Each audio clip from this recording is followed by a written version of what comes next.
So let's talk about attention deficit. This is the diagnosis of our time.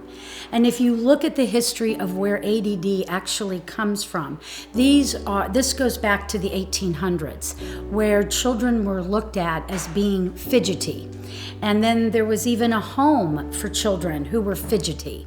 And they stumbled upon, when they gave these children stimulants, that they actually were able to help them do some math problems or do some writing.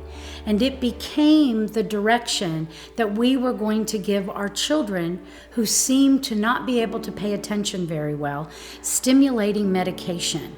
Now, I certainly do not want to come across as that there is no place for medication, because there is.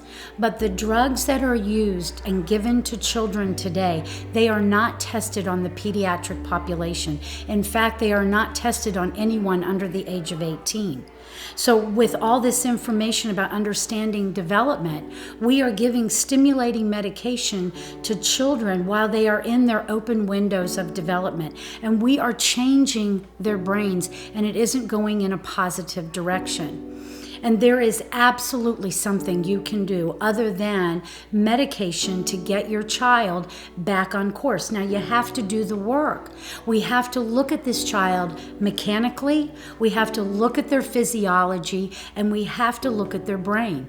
There literally are theta-beta ratios. Those are two brain waves that the National Institute of Health has already recognized that when those two brain waves are battling, then it is absolutely impossible for someone to pay attention.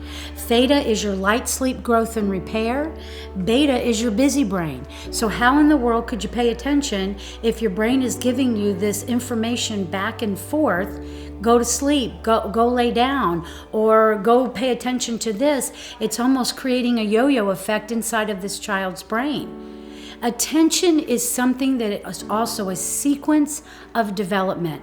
It comes from a primitive reflex called the Moro reflex. That particular reflex activates three things in the neurology: arousal, CO2-O2 reflex, and the sympathetic nervous system. Arousal will grow up to attention and then perception. When we look at the neurology and how it is there to wire us, we can pinpoint when a child has become under-aroused or over-aroused, ADD or ADHD.